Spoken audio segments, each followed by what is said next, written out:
جی السلام علیکم. آج کا جو ہمارا ٹاپک ہے وہ ہے فلسطین. ڈاکٹر صاحب، فلسطین ایک ایسی مظلوم بدقسمت ایک ریاست ہے جو تقریباً 76 سال سے اسی طرح ہی وہ ان کے اوپر آئے دن ظلم، بربریت، تکالیف، ان کی بستی کو ان کے اوپر ختم کیا جا رہا ہے. انہیں بستی سے نکالا جا رہا ہے، انہیں گھروں سے نکال کر انہیں سڑکوں پر لایا جا رہا ہے. اور آپ نے یہ دیکھا ہوگا کہ یہ پچھلے دنوں میں ایک جنگ سٹارٹ ہوئی تھی. آج تقریباً 1 سال ہو گیا. ایک جنگ سٹارٹ ہوئی. ہم لوگ بھی سوچ رہے تھے یار یہ کیسے ہو سکتا ہے کہ فلسطین پہلے جنگ سٹارٹ کر دے. تو میں بذات خود ایک چیز میں یہ سوچ رہا تھا کہ یار فلسطین میں تو بڑی طاقت آ گئی ہے. فلسطین تو چھا گیا ہے. اتنی پاور پہلے کبھی نہیں دیکھی. فلسطین کے جو مجاہد ہیں وہ اندر اسرائیل کے اندر جا رہے ہیں. تو آہستہ آہستہ جیسے جیسے ٹائم گزرا تو مجھے تو یہ لگ رہا تھا کہ یہ کوئی پلان ہی تھا.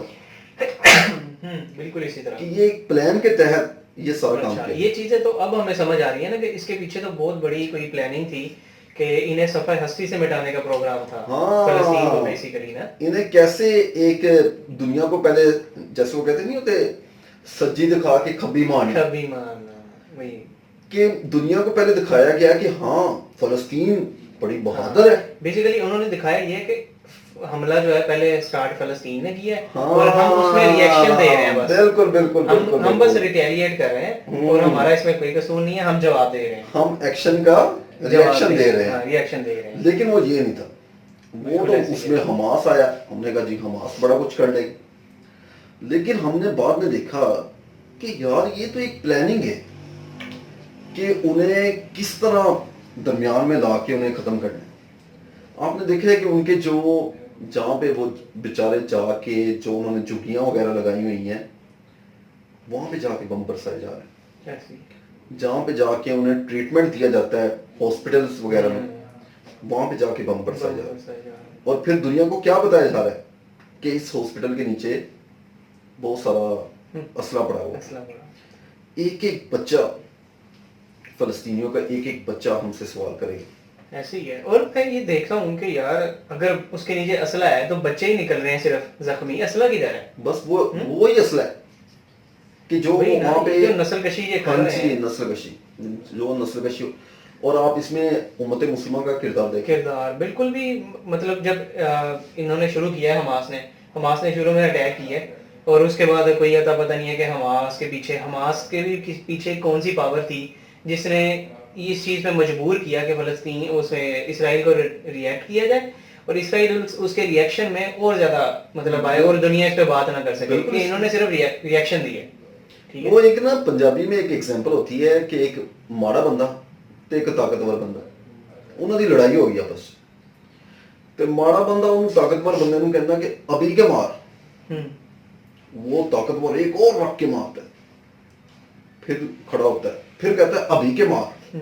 طاقتور ایک اور رکھ کے مارتا ہے. جب تیسری دفعہ کہتا ہے نا ابھی کے مار اس سے اٹھا نہیں جاتا تو وہ آدمی ایک آگ پوچھتے یار ٹھیکو کچھ ہوندا ہے نہیں ہو تو بار بار کہنا ابھی کے مار تو مارا کا ہی جانا ہے. وہ کہتا ہے میرا بھی کوئی ہوتا تو مجھے بچاتا. تو وہ یہی تھا کہ فلسطین بھی بیچارہ بار بار اٹھ کے کھڑا ہوتا ہے کہتا ہے کہ ابھی کے مار. اسے لگتا ہے کہ شاید پاکستان آئے گا, اسے لگتا ہے شاید سعودی عرب آئے گا, اسے لگتا ہے شاید ترکی آئے گا. کوئی بھی نہیں آیا. اور ایران اترا لیکن وہ بھی بس اپنی وجہ سے آئے اور اپنی وجہ سے پھر وہ واپس چلے گئے. ٹھیک ہے وہ سین ختم ہو گیا. لیکن میں یہ کہوں گا ایز اے پاکستانی میں یہ کہوں گا سب سے پہلا ایز اے ایٹامک پاور ہوتے ہوئے ہمارا حق بنتا تھا ری ایکٹ کرنا. اور یہ کام تب ہوتا اگر خان صاحب ہوتے. یہ چیز انہوں نے وہ جو وہ بلانی تھی وہ جو گیدرنگ تھی ان کی وہ ہونے والی تھی OIC کی جو میٹنگ ہونی تھی اس میں ساری باتیں ہونی یہ تھی بیسیکلی. تو رجیم چینج جو ہوا خان صاحب کو اتارنے کی مین ریزن یہ تھی. آپ کو پتہ ہے خان صاحب اسٹیبلشمنٹ نے جو بھی کہا کہ ابھی جیسے کہ ہمارے نیوز میں پتہ چل رہا ہے کہ خان صاحب کو بار بار کہا گیا کہ آپ اسرائیل کو تسلیم کریں لیکن انہوں نے یہی بات کی کہ میں یہ کبھی نہیں کروں گا. ٹھیک ہے میں ساری عمر بھی جیل میں رہا تو کبھی بھی اسرائیل کو نہیں کروں گا. لیکن ہمارے آج کل کے سو کالڈ جو بھی حکمران ہیں یا جو بھی ہیں ہمارے ملکی یہ باقی ملکوں کو دیکھ لیں تو سعودی عرب کو آپ دیکھ لیں انہوں نے کتنا ری ایکٹ کیا ہے. ٹھیک ہے. اور بھائی یہ ایران ملک کو، کو ترکی کو، ڈیسٹیبلائز کرنے ملیشیا کی کو. مین وجہ یہ تھی کہ یہ اپنے معاملات میں پڑے رہیں، دنیا کے معاملات میں ٹانگ نہ اڑائیں. ایسے ہی ہے. پاکستان تو دنیا کے معاملات میں ٹانگ اڑانا شروع کر دیا تھا. آپ نے دیکھا ہے خان صاحب کوئی دن ایسا نہیں گزرتا جس پہ آزاد مقبوضہ کشمیر پہ بات نہ کرتے ہیں، جس پہ فلسطین پہ بات نہ کرتے ہیں. انہوں نے کہا یار یہ تو کہاں سے اٹھ کے آ گیا، دنیا اس کی بات بھی سن رہی. ایسے ہی ہے. انہوں نے اس کو پکڑا کان سے، اس میں تیری جگہ وہاں پہ، تو وہاں پہ جا. وہ بیچارہ وہاں پہ گیا تھا سستا ہمارے لیے آٹا لینے کے لیے، سستا تیل لینے کے لیے. انہوں نے کہا بھائی تو کدھر، تم پاکستانیوں کی کس اس میں کام میں ٹانگ اڑا رہا ہے؟ یہاں پہ آئی پی پی اس کا کام ہے، وہ ان کا خون نچوڑے گی، تم کس کاموں میں پڑا ہو؟ انہوں نے اٹھا کے اسے بیعت کر. اور آج کل کے حکمران گونگے اور بہرے ہیں، بھائی انہیں تو دیکھتے ہیں سن رہے ہیں لیکن بولتے نہیں ہیں، حالانکہ نہیں پاور ہیں. میں بھی ہیں. بھائی یہ اس لیے نہیں بول رہے، انہیں پتہ ہے ہماری جائیدادیں وہاں پہ. انہوں نے کہا اچھا ہمارے خلاف بات کر رہے ہو، چلو شاباش نکلو یہاں سے. بھائی اسرائیل جو ہے وہ پوری دنیا میں اس ٹائم، پوری دنیا کے جو سو کارڈ اس طرح کے حکمران ہیں ان کا باپ ہے. ایسے ہی ہے، ظاہر ہے پیسہ ان کی بینکیں بھرائی ہیں، بھری بالکل ان لوگوں نے. بالکل ان کا وہ ابو ہے. وہ کہتا ہے ہاں بھی بات کر رہے ہو. یہ ہمارے جتنے بڑے بڑے عرب کنٹریز کے لوگ ہیں یہ آپس میں لڑ پڑتے ہیں کہ اسرائیل پہ بات نہیں کرنی، اسرائیل پہ بات نہیں کرنی. ایسے ہی ہے. اسرائیل پہ اس لیے بات نہیں کرنی کہ کیونکہ اس نے انہیں سارا کچھ فیڈ کیا ہوا ہے. اوپر سے اسرائیل کو تسلیم کیے بیٹھے ہیں یہ سو کروڑ ہمارے مسلم ممالک. بھائی مین ایک چیز بتاؤں، ایک چیز ہے وہ تو عزو منتشا وہ تو ذل منتشا، کہ صرف عزت اور ذلت خدا کی ذات دے سکتی. یہ سمجھتے ہیں کہ شاید یہ دیں یا نہیں عزت. اللہ کے نبی نے تو کہا تھا کہ یہود و نصارہ تمہارے دوست ہی نہیں ہو سکتے. حالانکہ ہم ابھی اس ٹائم دیکھیں نا، ابھی ہم اس ٹائم دیکھیں ہم ایجوکیشن میں زیرو ہیں. انہوں نے جب اپنے وہ ٹائم تھا، ہمارے جو صحابہ کرام تھا ان کا ایک ذہن تھا کہ اللہ کے نبی نے یہ کہہ دیا تو یہی صحیح ہے، اس کے علاوہ کچھ نہیں. اس کے علاوہ کوئی چیز. ہمارے یہ ذہن میں بہت سارے سو کارڈ ہمارے جو فلاسفر آ چکے ہیں، انہوں نے ڈال دیا کہ نہیں یار یہ تھوڑا سا نا آپ اس پہ غور و فکر کریں. تو جب سے ہم نے غور و فکر کیا ہے تو اب نیچے سے نیچے جا رہے ہیں اور ہم انہیں سمجھ رہے ہیں کہ یہی ہمارے سب کچھ ہیں. یہ دیکھیں نا، ایکسپیکٹیشن یہ تھی کہ کتنے مسلم ممالک ہیں، اگر سارے مل کے اکٹھے جنگ نہ کریں. یار ہم لڑنا نہیں چاہتے، بیٹھ کے بات تو کر سکتے تھے کہ اگر ایک دھمکی بھی پاکستان دے دیتا یا یہ دو چار ملک مل کے دے دیتے کہ اسرائیل کو، اب بس اس سے اوپر آپ کریں گے پھر ہمارا ری ایکشن آپ دیکھیں گے کیا ہوتا ہے. بالکل بالکل ٹھیک ہے، تو پھر اگر اسرائیل کرتا تو پھر دیکھا جاتا جو بھی ہوتا. ٹھیک ہے. اور جب مسلمان کا قتل ہو رہا ہو کسی جگہ پہ تو یہ مسلمانوں کا فرض بنتا ہے اس کے خلاف جہاد کریں، اور ہمارے نبی کی سنت ہے اور ہمارے پہ یہی ججتا ہے ایز اے مسلم. بالکل یار بھائی مین چیز یہ کہ اتنی پاور تو ہو کہ آپ بات کرنے والے ہو. تو کم سے کم آپ بات تو کر سکتے ہیں نا. ہمیں تو اس طرح شکنجے میں جکڑ دیا ہے ان لوگوں نے کہ ہمیں صرف کھانے پینے کی اپنی پڑی ہوئی ہے کہ ہمارا شام کا کھانا پورا ہو جائے، دوپہر کا کھانا پورا ہو جائے.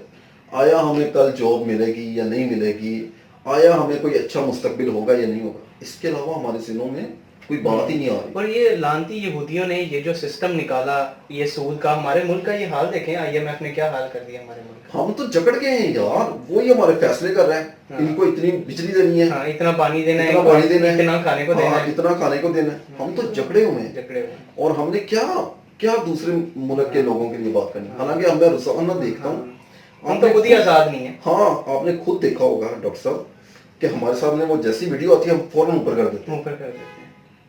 ہمارے اندر اتنی وہ نہیں رہی کہ یار ہم دیکھیں تو صحیح ہمارے بھائیوں کے ساتھ کیا ہو رہا ہے. بس ہم مجبور ہیں، بات کرنے کی ضرورت بھی کوئی بھی کرتا ہے تو یا بات کرنے والے بھی اٹھائے جاتے ہیں. بالکل تو کوئی بات نہیں کر سکتا. بات کرنے والوں کو پتہ نہیں چلتا کہ آیا وہ کل ہے یا نہیں ہے. تو میری تو ہماری امت سے ہم بات کر سکتے ہیں وہاں تک ہم بات کر رہے ہیں. بالکل ایک گزارش ہے کہ آپ اپنے آج کے لیے اپنا کل برباد نہ کریں، کیونکہ کل اللہ کی ذات نے ایک سوال ضرور کرنا ہے کہ آیا تم نے اپنے بھائی کے لیے کیا کیا. آیا جب وہ اتنے زیادہ بموں کے نیچے وہ مر رہے تھے، ان کی چیخو پکار آ رہی تھی، تو تم نے کیا کیا؟ تم نے اپنے آج کے لیے اپنے بھائی کا گلا گھونٹ دیا، اس کے لیے کوئی آواز نہیں اٹھائی. تو ڈاکٹر صاحب ہم تو یہی کر سکتے ہیں کہ اپنے مسلمان بھائیوں کا ضمیر جگا سکتے ہیں. آیا ہم زیادہ ہم لوگ بھی بات نہیں کر سکتے کیونکہ ہمارے اوپر بھی بہت ساری ریسٹرکشنز ہیں ایون کہ ہمیں بھی پتہ نہیں ہوتا کہ ہاں ہم بھی کل اٹھائے جائیں اور ہمیں یہ بھی نہیں پتا کہ یہ ویڈیو بھی سینسر ہو کیا. بالکل لیکن ہم اپنا جو حق ہے وہ بتا رہے ہیں. ہمارا جو کام تھا ہم نے وہ کیا ہے. باقی ہمارے حکمرانوں کا کام ہے اور کہ وہ کریں جی جو بھی ہے. آواز تو کم سے کم اٹھا سکتے ہیں, آواز اٹھائیں. اور ہم اپنے بھائیوں کے لیے دعا کرتے ہیں کہ اللہ تعالیٰ انہیں مزید ہمت اور طاقت اور حوصلہ دے, اور ان کو صبر دے. بالکل. آپ لوگ ویسے بھی یار وہ یہی کہہ رہے ہوتے ہیں کہ ہم لوگ تو آپ لوگوں کی جنگ لڑ رہے ہیں. ایک سوال وہ کرتے ہیں کہ ہم لوگ سوچتے تھے کہ شاید ہم لوگ قید میں, وہ کہتے ہیں کہ اب ہمیں پتہ چلا ہے کیسل قیدی تو ہاں ہم لوگ آزاد ہیں. اصل قیدی تو اصل لوگ تو آپ لوگ کہتے ظاہر ہے. ہماری زبانیں بھی بند ہیں, ہمارے ہاتھ بھی بند ہیں, تو اصل قیدی تو ہم ہیں. اصل قیدی تو ہم ہیں. وہ تو بیچارے جتنی کوشش کر سکتے ہیں وہ کر رہے ہیں, جس حال میں بھی وہ ہیں. لیکن ڈاکٹر صاحب میرے نزدیک یہ ہے کہ اس کی ایک اور ایگزامپل بھی ہے کہ ہماری ایگزامپل نا بالکل یہ نہیں ہے فارمی مرغی. جب ایک کو پکڑے ہوتے ہیں نا, دوسری تھوڑی سی اٹھ کے دوسری جگہ پہ بڑھ جاتی ہے کہ میں بچ گئی. ایسے ہی ہے. لیکن باری اس کی بھی ہے. باری اس کی بھی ہے. رگڑی اس نے بھی جانا. ہم ایسا امت مسلمہ جو ہے یہ فارمی مرغی. تو یہ دیکھیں نا ہماری ساری جو روٹس ہیں وہ تو کمزور کر چکا ہے. یہ جتنے بھی ہیں یہ ہمارے روٹس, ہمارے شکنجہ, ہماری ہر چیز لیز پہ چڑھا دی. ہمارے ایئر فورس اپنے نہیں ہے. ہمارا اب دیکھ لیں موٹر وغیرہ اپنی نہیں ہے, ہماری اسٹیل مل اپنی نہیں ہے, ہماری کچھ ہے کیا. بڑی فلم جو ساری ان کے نیچے ہیں, ان کے انڈر ہیں. بالکل بالکل بالکل. اور ہم بس دعا اور درخواست ہی کر سکتے ہیں. جی بالکل. اس کے ساتھ ہی اپنا اور اپنے اس چینل کا خیال رکھیں. تب تک کے لیے اللہ حافظ.